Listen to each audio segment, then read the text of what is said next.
Et comme tous les vendredis soirs, nous recevons un invité politique. Bonsoir Sandrine Rousseau. Bonsoir. Merci d'être avec nous sur Europe 1. Vous êtes présidente du conseil politique de Yannick Jadot dans cette campagne présidentielle. Merci de nous accorder 3/4 d'heure de votre temps, un temps précieux, notamment pour boucler les 500 parrainages, mais je crois que vous n'êtes pas loin. Oui, normalement ils arrivent là. J'avais noté 490 dernièrement, c'est ça? Oui, je pense que ça y est. Allez, encore à mon 10. avis, dans la boîte aux lettres de demain, il y aura les derniers. Oui. Donc on arrive à 500. On va parler de vous, on va parler de la campagne, on va parler des Français, de ce qu'ils attendent, de ce qu'ils ressentent, de ce qu'ils craignent. Je ne sais pas si vous avez vu, Sandrine Rousseau, on en a parlé dans le journal, la France a décroché une nouvelle médaille au JO de Pékin, la Française biathlète Justine Brézaboucher qui gagne l'or sur l'épreuve de mass start. Est-ce que vous vous réjouissez? Ou est-ce que vous faites partie de ceux, et je viens de découvrir ce phénomène il y a quelques jours, est-ce que vous faites partie de ceux qui défendent le ski shame? La honte de faire du ski parce que l'empreinte carbone, parce que les remontées mécaniques, parce que, etc. Alors je ne m'étais jamais posé la question en ces termes. Est-ce que vous connaissez le ski shame? Non, je ne connaissais pas, mais je pense que c'est aussi relatif au fait que l'essentiel de la neige en Chine est une neige artificielle, donc qui a nécessité beaucoup d'énergie pour être mise en place. Et puis les stations de ski intensives peuvent aussi détruire le paysage. Parce que ça vient d'Autriche, où il y a quand même beaucoup de neige. Ouais. Mais j'imagine aussi que c'est lié au paysage, au fait que ça détruise certains paysages, des stations de ski intensives. Mais quel est le point de vue de Sandrine Rousseau? Alors, mon point de vue à moi, c'est que je suis contente qu'elle ait une médaille et que je suis contente de voir des skieurs et d'aller au ski. Après, c'est comme tout, c'est-à-dire que c'est dans la raison et le respect de l'environnement, voilà. Ouais, et donc, mais cela dit... Donc quand il n'y a pas de neige, par exemple. Quand il n'y a pas de neige, il n'y a pas de neige, ça ne sert à rien d'en créer, ce que vous Exactement. dites. Oui, mais quand il y en a, on peut quand même faire des sports d'hiver, ça fait partie de la tradition. Oui. Restons sur la dynamique du sport. Quelle est votre position sur les hijabeuses? Votre position, Sandrine Rousseau, c'est très important en tant que femme défenseur des femmes, de l'insoumission. Est-ce que c'est finalement, ce que défendent les hijabeuses, est-ce que c'est pas incompatible avec ce que pense Sandrine Rousseau?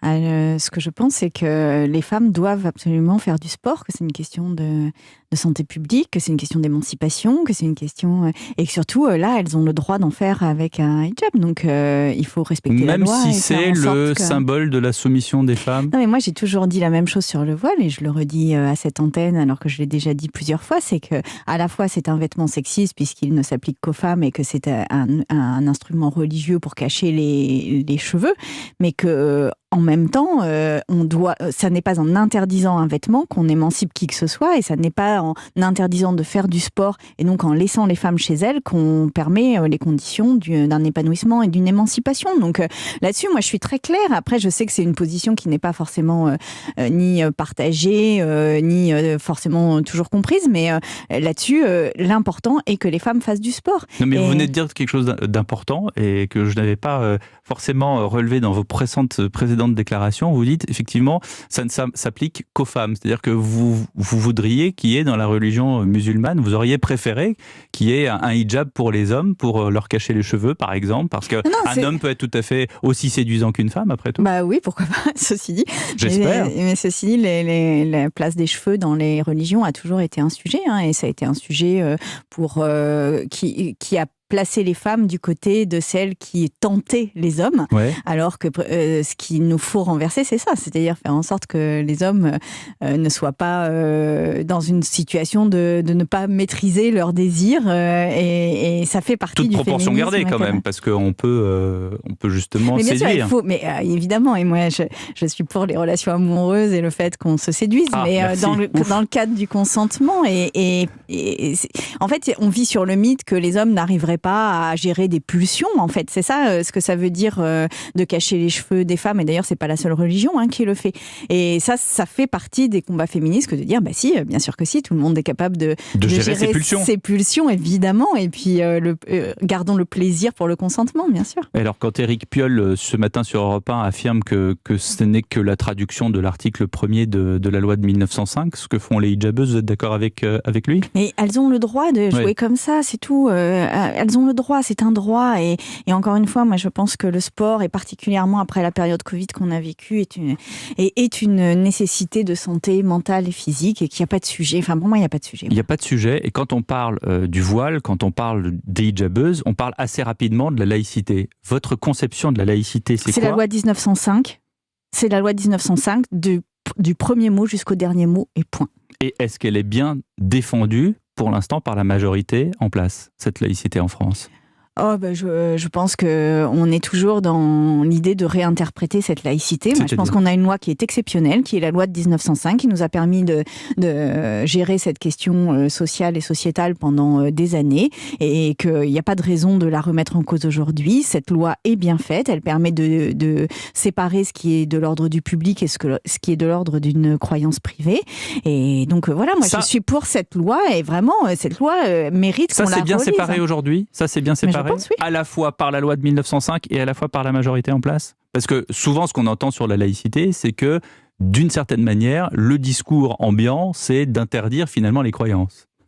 Vous n'êtes pas d'accord avec ça ? Ah, pas du tout, non, pas du tout. La laïcité, la loi de 1905, c'est juste de dire que c'est une affaire privée, que les croyances sont des choses privées, mais que par contre, on a la totale liberté de croire. Et quand on a, par exemple, des mairies qui décident de retirer les crèches à Noël, etc., ça rentre dans la laïcité ? Mais ça, on peut faire toutes les polémiques du monde autour de la laïcité. Moi, je vous dis, la loi de 1905, du premier mot jusqu'au dernier mot. C'est pas une polémique, c'est un exemple. Non, mais vraiment. C'est un exemple de l'application de la laïcité. Qu'est-ce que vous en pensez, justement ? Très bien faite.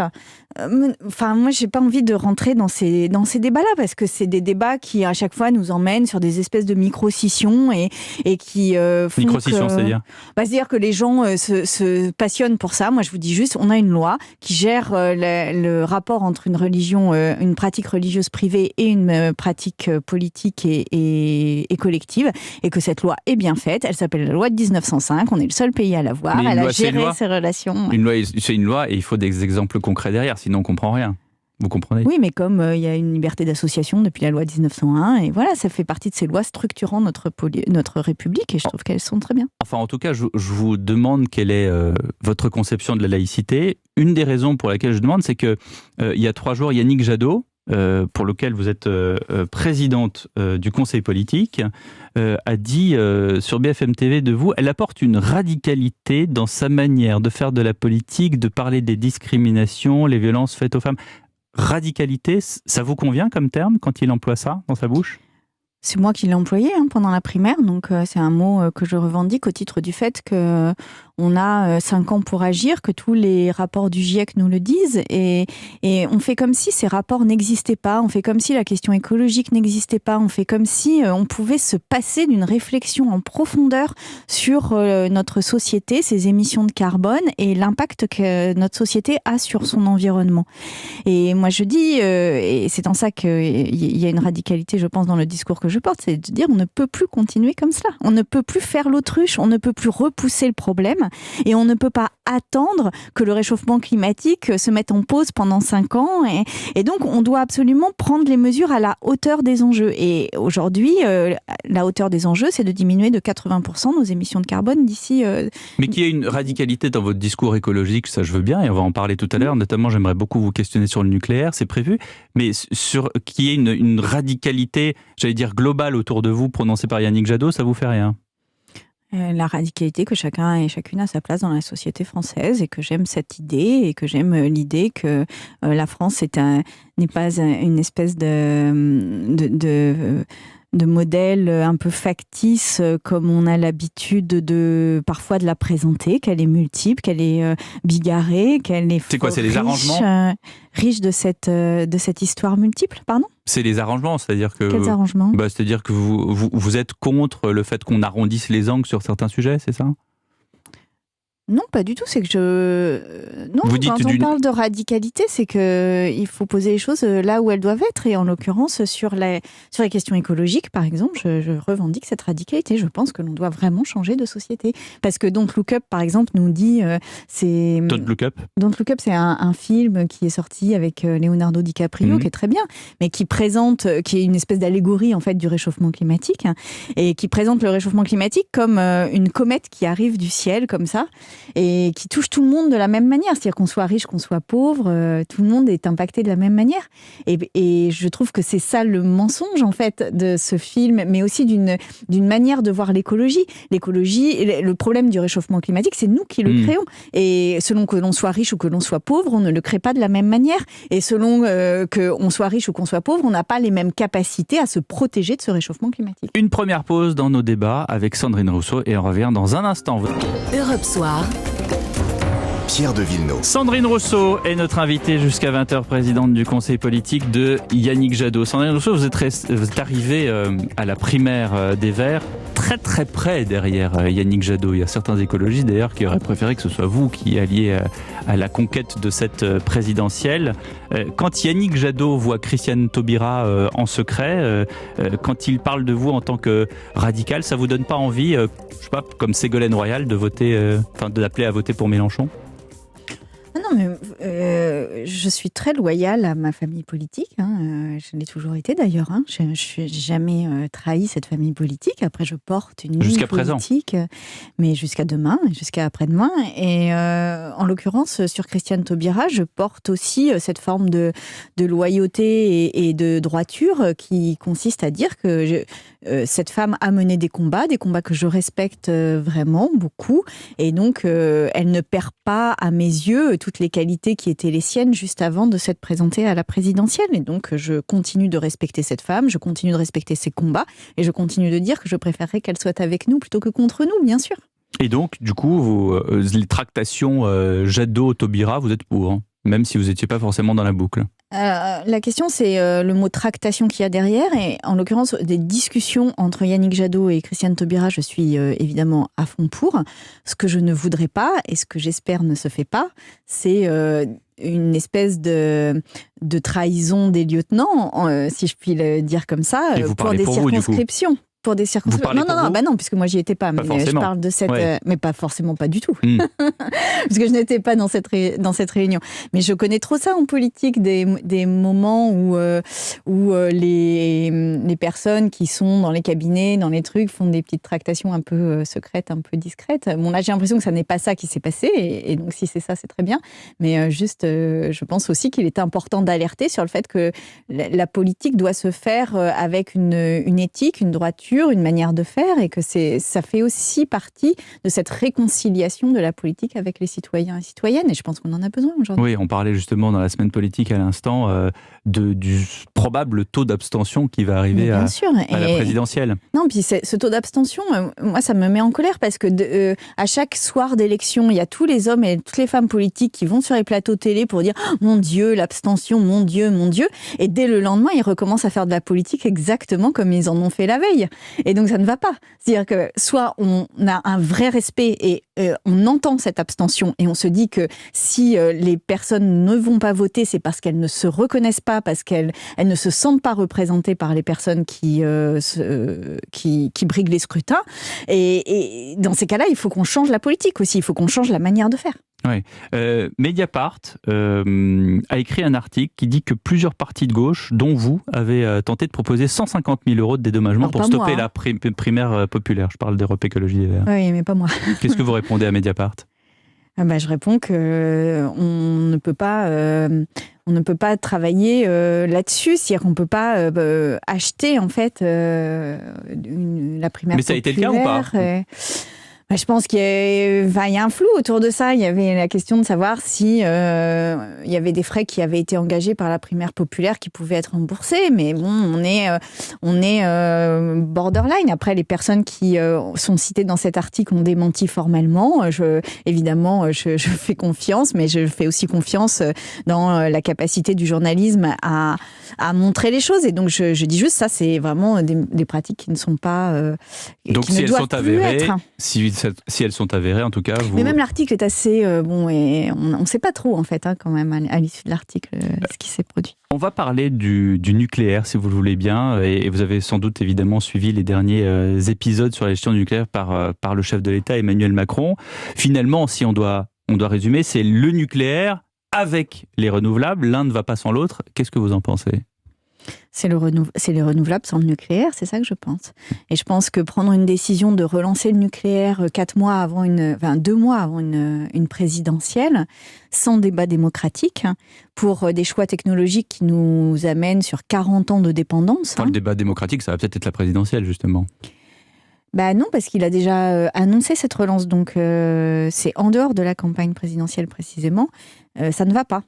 Ça ne va pas parce qu'aujourd'hui, on est quand même à un moment où, et c'est ce que je disais tout à l'heure, on doit prendre un virage, on doit prendre un tournant dans la manière dont on consomme, dans la manière dont on produit et dans tout l'impact que l'on a sur la planète. Le nucléaire n'est pas une énergie propre, c'est une énergie qui émet des déchets, c'est une énergie où il faut aller chercher du combustible au Niger et on voit avec la crise malienne que ça n'est pas si simple que ça. Donc je pense que ça mérite un débat démocratique, cette question, et à titre personnel, et évidemment au titre de l'écologie, je porte l'idée qu'il faille absolument sortir du nucléaire. Absolument, puisqu'aujourd'hui les EPR ne fonctionnent pas. Ça, c'est vraiment quelque chose qui me fascine, moi, presque. C'est-à-dire qu'on a un choix technologique qui ne fonctionne pas, qui a un surcoût de plusieurs... Enfin, on est passé de 3 milliards à 17 milliards pour l'EPR de Flamanville, qui a un délai de livraison qui augmente et ça ne fonctionne toujours pas. Donc, rien ne fonctionne. Et pourtant, on y va. Dites-moi quelle est la rationalité de ce choix. Le nucléaire, c'est une histoire de coûts, une histoire de déchets, ou est-ce que c'est parce que grandement, il y a eu cette énorme catastrophe de Fukushima et que la plupart des écologistes, pas seulement français, disent c'est extrêmement dangereux, on ne veut pas d'un deuxième Fukushima? L'opposition des écologistes au nucléaire était avant Fukushima, était avant Tchernobyl. Il y avait même des écologistes qui se mettaient sur les rails des trains qui transportaient des déchets nucléaires. C'est au contraire au fondement de l'écologie politique. Et donc, c'est pas lié aux accidents, même si parmi les raisons de cette opposition, il y a évidemment le risque que cela implique, évidemment. Les déchets nucléaires, aujourd'hui, on sait les recycler.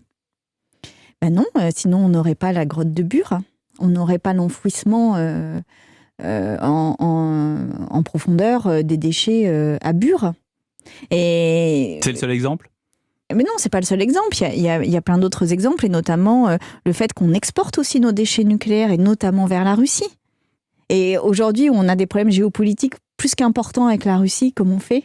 Justement, alors ça c'est un problème de souveraineté et Oui. Aujourd'hui ce qui est établi aussi d'une certaine manière, c'est que le nucléaire nous permet une souveraineté. Non, puisqu'on dépend de la Russie pour traiter les déchets. On dépend de la Russie aussi, parce que si on veut supprimer le nucléaire, parce que si on n'a pas le nucléaire, on aura le gaz. Jusqu'à présent, c'est un peu ça. On aura des énergies renouvelables, c'est pour ça qu'il faut lancer... Vous pouvez pas, les énergies renouvelables. Aujourd'hui éteindre le nucléaire, c'est-à-dire vraiment on éteint tout. Mais ça fait aussi partie des problèmes, c'est qu'on ne sait pas démanteler une centrale. On ne sait pas aujourd'hui démanteler une centrale, mais je ne sais pas si on se rend compte de l'impact de cette phrase. C'est pas seulement démanteler une centrale, c'est le fait, d'abord, peut-être que les centrales, quand elles étaient construites, elles n'étaient pas faites pour être démantelées tout de suite. On continue à être on continue la tête dans le guidon, à poursuivre une technologie qu'on ne sait pas arrêter, qu'on ne sait pas démanteler, dont on ne sait pas gérer les déchets et dont on ne sait pas gérer les coûts. Quelle est la rationalité de cela? Mais vraiment, moi, j'aimerais qu'on m'explique. Moi, j'aimerais qu'on m'explique quelle est la rationalité d'arrêter le nucléaire du jour au lendemain et de compter que sur les renouvelables qui, demain, 19 février, si vous arrêtez tout, ça ne marchera pas. Il n'y a pas suffisamment de renouvelables. Il y a 9500 éoliennes. Non, mais déjà, on n'arrête pas un réacteur nucléaire comme ça du jour au lendemain. Donc, de toute façon, là, il y a une Vous avez compris, c'est une image. Oui, non, mais la temporalité est importante. C'est-à-dire que les énergies renouvelables, on peut les produire très rapidement. Et les réacteurs nucléaires, on peut les arrêter dans les 5, 10 et 20 ans à venir. Ce que je veux dire, c'est qu'il y a quand même un sujet dont on ne parle pas et qui est absolument essentiel, c'est la diminution de la quantité d'énergie dont nous avons besoin. Et qu'il n'y a aucune solution énergétique de renouvelable sans une forme de diminution de notre consommation énergétique, mais c'est aussi pour le mieux de la planète, et donc ça fait partie des choses sur lesquelles il nous faut mettre l'accent. C'est pour ça qu'il faut absolument rénover massivement les bâtiments, massivement. C'est pour ça qu'il faut changer l'efficacité énergétique des produits que l'on consomme, et c'est pour ça qu'il faut aussi diminuer notre consommation. Mais comment est-ce qu'on va diminuer notre consommation, et notamment d'électricité, quand les constructeurs automobiles aujourd'hui nous proposent des voitures électriques et non plus des voitures thermiques. D'ailleurs, maintenant, ils se sont tous fixés des termes en disant, voilà, en 2025, en 2030, en 2035, on arrêtera de produire des voitures thermiques, on n'aura que des voitures... Il faut produire de l'électricité pour toutes ces voitures-là. Imaginez, on ne peut pas, il y a 40 millions de voitures en France. Et il n'y aura pas 40 millions de véhicules électriques, c'est impossible. Ne serait-ce que parce que pour faire les batteries, on n'y arrivera pas. Ouais, et donc, le flux ensuite. Oui, et puis que ça fait partie du changement de modèle sur lequel il faut qu'on travaille. C'est-à-dire que quand on est absolument dépendant d'une voiture, eh bien qu'on puisse utiliser un véhicule électrique, mais que quand on a des alternatives à notre disposition, eh bien on puisse utiliser ces alternatives. Et aujourd'hui, la France n'investit pas suffisamment sur les alternatives à la voiture individuelle. Qu'elle soit électrique ou thermique. Oui, mais ça c'est pareil, c'est une question de progressivité. On ne peut pas du jour au lendemain... Oui, mais ça fait 5 ans qu'on attend, ça fait 10 ans qu'on attend, ça fait 15 ans qu'on attend. Le Grenelle de l'environnement, c'était Jean-Louis Borloo. Jean-Louis Borloo, on n'a rien fait depuis, ou quasiment. Je veux dire, on attend. Et à force d'attendre, on se prend le mur. C'est ça le problème de notre politique aujourd'hui. On attend, je ne sais même pas ce qu'on attend. Le Grenelle de l'environnement de Jean-Louis Borloo, donc sous le gouvernement Sarkozy, quand Sarkozy était président, disait déjà qu'il nous fallait prendre un virage. Et on ne l'a pas pris. On l'a pris sur certains trucs, mais on ne l'a pas globalement pris. Et pourtant, les États se réunissent lors des fameuses COP. Et qu'est-ce qui se passe ? Et rien n'avance. Comment vous l'expliquez ? Pourtant... Eh bien parce qu'aujourd'hui, je crois qu'il nous manque une forme de leadership en la matière. Je pense qu'il nous manque un ou plusieurs États qui prennent vraiment le lead et qui fassent cette transition. Parce que tant qu'il n'y en a pas qui s'impliquent dans cette voie, tout le monde a intérêt à attendre que les autres commencent. Et c'est ça, aujourd'hui... Chacun regarde son voisin pour savoir qui va commencer ? Exactement, et je pense que la France, exactement comme elle a écrit la Déclaration universelle des droits de l'homme, exactement comme elle a eu le siècle des Lumières, exactement comme elle a inventé le Code civil, toutes ces inventions sociales et sociétales, eh bien aujourd'hui, est-on capable de faire la même chose sur les questions écologiques et de prendre ce virage et d'éclairer d'une certaine manière le chemin pour tous les autres. Et je pense que ce serait notre rôle de leadership. Sur les éoliennes, il y a effectivement des statistiques qui sont faites sur le comptage des éoliennes. Il y a, vous avez entendu plusieurs candidats, notamment Marine Le Pen, qui s'est esclaffée en disant voilà, moi si je suis élue présidente, toutes ces éoliennes en mer, je les rase, etc. Ça, c'est une chose. Et puis il y a une autre chose, c'est que ces éoliennes qui sont implantées, parfois créent des maladies ou créeraient des maladies. J'emploie le conditionnel parce qu'effectivement, rien n'a été établi. Qu'est-ce que vous dites notamment aux agriculteurs qui habitent à proximité d'éoliennes, qui parfois ressentent des maux de tête, parfois développent des maladies? Il y a une sorte d'omerta autour des éoliennes qui n'est pas jusqu'au bout dite en France. Je crois qu'il y a exactement la même chose sur les lignes à haute tension et qu'il faut faire des enquêtes de santé publique. S'il y a le moindre soupçon, il faut faire des enquêtes de santé publique et vérifier et avoir tous les critères, faire des échantillons qui soient suffisamment grands pour pouvoir comparer au reste de la population, avoir des données factuelles et ne pas se mettre la tête dans le sable. Et vraiment là-dessus, il faut avoir toute la clarté, toute l'éthique et toute la transparence nécessaire. Maintenant, les lignes à très haute tension sont aussi source de dangers majeurs pour la santé. Et aujourd'hui, ça n'est pas du tout un sujet politique. C'est-à-dire que c'est pour ça que, en fait, il n'y a pas de solution miracle. Il n'y a jamais de solution miracle. C'est dommage. Jamais... Ah bah oui, je suis d'accord avec vous, bien sûr. Bah, ce serait bien plus simple. Mais oui, mais par exemple sur les éoliennes, pour en revenir à ça, je note que vous, de votre côté, à Europe Écologie Les Verts, vous n'avez pas j'allais dire quelque part, une statistique ou un document médical qui prouve que l'éolienne est sans risque. Sur la santé, j'ai aucun document permettant de dire qu'elle présente des risques, mais il faut faire une enquête de santé s'il y a besoin. J'avais vu une étude de chercheurs et chercheuses sur l'impact des éoliennes sur les oiseaux, sur le trajet des oiseaux. C'est pour ça qu'il y a des ultrasons, par exemple, ou des infrasons, d'ailleurs, je ne sais pas lequel des deux, sur les éoliennes. Pour les éloigner. Bon, voilà, mais on traite le mal par le mal, du coup. Mais on doit absolument regarder tous les effets de toutes les technologies. Hein. C'est pour ça qu'il faut sortir de l'idée que le progrès technologique va nous sauver comme une espèce de fée qui se pencherait sur notre berceau et qui ferait qu'on trouverait exactement les bonnes solutions. Aujourd'hui, la question est plus dans nos comportements que dans des solutions technologiques. Et oui, il faut développer les énergies renouvelables, il faut surtout diminuer notre consommation électrique. On se retrouve avec Sandrine Rousseau dans un petit instant. De la présidente du conseil politique de Yannick Jadot, Sandrine Rousseau, qui est avec nous jusqu'à 20h. Sandrine Rousseau, on jette un œil sur le dernier Rolling Paris Match avec les intentions de vote au premier tour de la présidentielle. Quand vous voyez que Marine Le Pen est à 16,5% et qu'Éric Zemmour est à 16%, vous avez une extrême droite en France avec des intentions de vote à plus de 30%. Vous réagissez comment ? Je me dis que on est face à une peur de changer, en fait. Et parce que ça, je crois très profondément que se joue là quelque chose d'un peu sans doute inconscient, un peu non dit, un peu souterrain, qui est que tout le monde sent qu'on arrive à la fin d'un modèle de société, à la fin d'un mode de fonctionnement, et qu'il va nous falloir changer. Et en fait, il y a plusieurs manières de changer. Et quand on a peur de perdre, quand on a peur du changement, quand on a peur d'être encore déclassé dans la société alors que on n'a déjà pas de quoi finir le mois, et bien en fait on s'accroche à ce qu'on a un peu désespérément, un peu avec la passion du désespoir, avec l'énergie du désespoir. Et je crois que cette extrême droite dit ça. Mais ça, ce que j'ai c'est envie plus de le discours dire, de Marine Le Pen que celui d'Éric Zemmour. Mais ce que j'ai envie, oui, alors je reviendrai après sur peut-être le cas d'Éric Zemmour, mais ce que je veux dire aux personnes qui se réfugient dans l'extrême droite, c'est que venez construire avec nous le changement. C'est-à-dire qu'en fait, il n'y a pas de changement qui s'imposera à vous si vous venez, que vous participez et que vous construisez avec nous les conditions d'un changement qui respecte chacun et chacune dans la société. Et c'est ça, moi, que j'espère pouvoir créer, c'est de dire, mais en fait, je ne vais pas vous dire précisément ce que vous devez faire sur telle ou telle chose. Par contre, venez avec moi travailler sur comment on pourrait changer notre société et faire en sorte qu'on sorte d'une consommation de masse. Mais ça, vous venez de le dire, on l'a fait depuis 5 ans, depuis 10 ans, depuis 15 ans. Enfin, oui, sur l'écologie.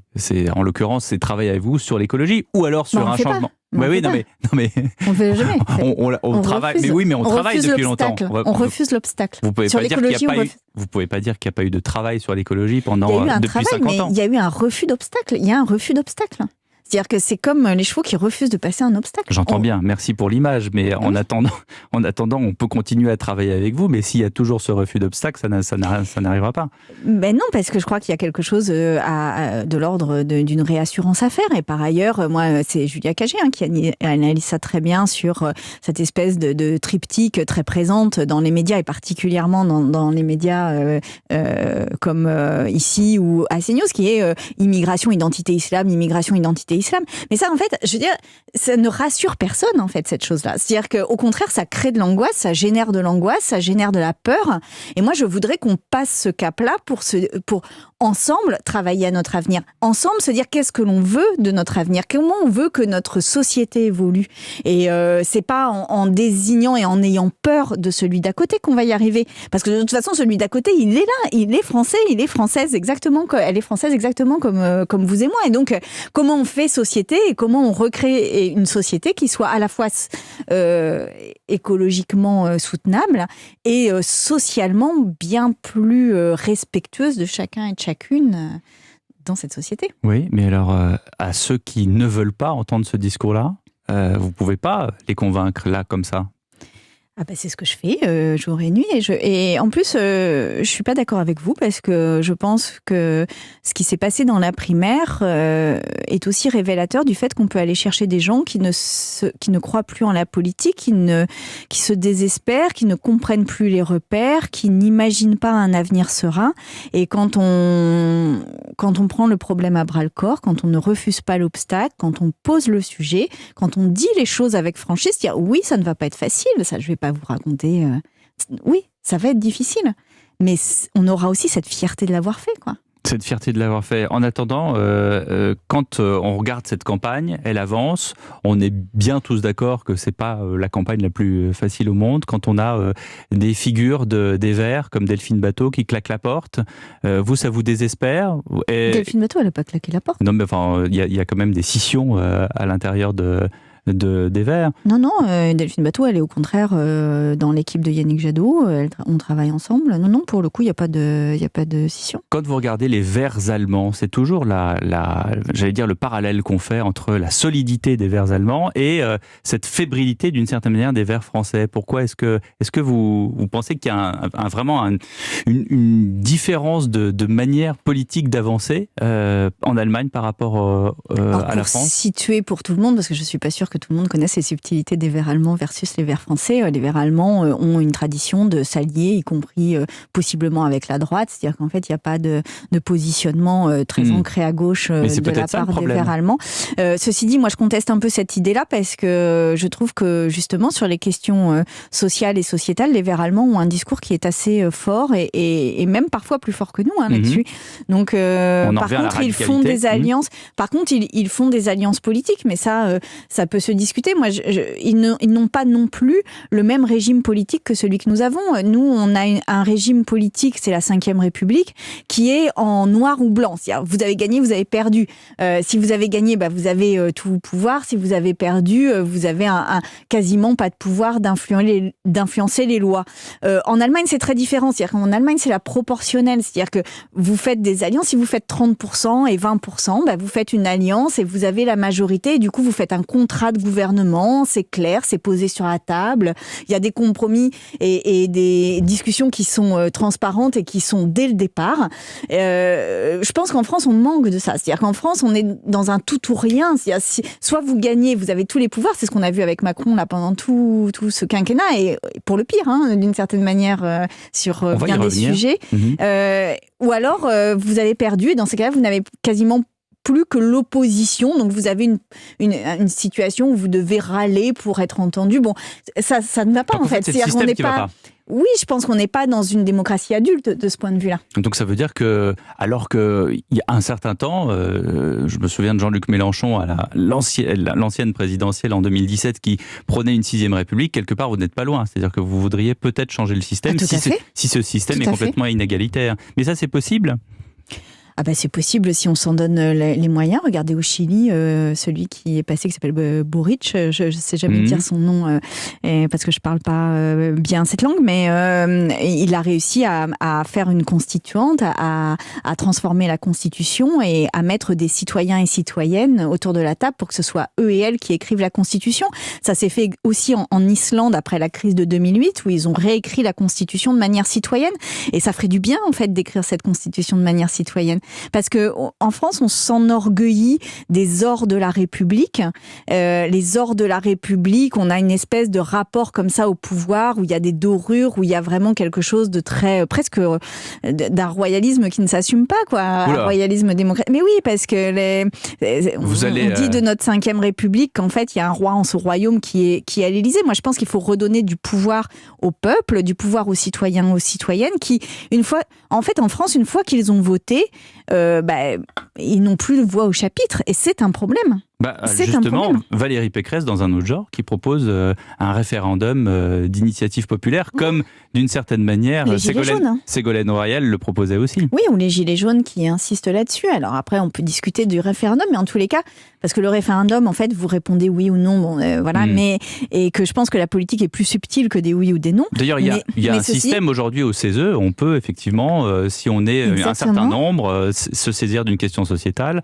Exactement, et je crois qu'il faut vraiment développer dans notre démocratie la capacité des citoyens à saisir les députés, à saisir le gouvernement de lois qui, à leurs yeux, sont importantes, bien sûr. Il nous reste quelques minutes, vous avez effleuré Emmanuel Macron. En ce moment, effectivement, il n'est toujours pas candidat, mais sa garde rapprochée, notamment ses ministres, font ce qu'on appelle communément le service après-vente dans les médias. Vous voudriez dire quoi sur ce dernier quinquennat ? J'ai vu dernièrement sur votre compte Twitter, vous avez dit, sur l'écologie, 2 points, lamentable. Ah oui, sur l'écologie, c'est lamentable. C'est lamentable. Sur l'écologie, c'est lamentable. Vous pouvez développer? Sur l'égalité femmes-hommes, c'est pas beaucoup mieux. Donc en fait, sur toutes les grandes causes du quinquennat, il n'a pas été au rendez-vous. Vous avez un ministère qui est dédié à l'égalité femmes-hommes désormais, qui est porté par Madame Moreno. Oui, mais qui n'a pas de mesures particulièrement fortes. D'ailleurs, les féminicides ne diminuent pas, les violences sexuelles ne diminuent pas, l'écart de salaire ne diminue pas, il n'y a aucun résultat. Et sur l'écologie, finalement, la démission... Il y a des numéros d'urgence qui ont été créés, il y a des dispositifs, mais même pas, ils existaient avant. Le 3919, il existait avant.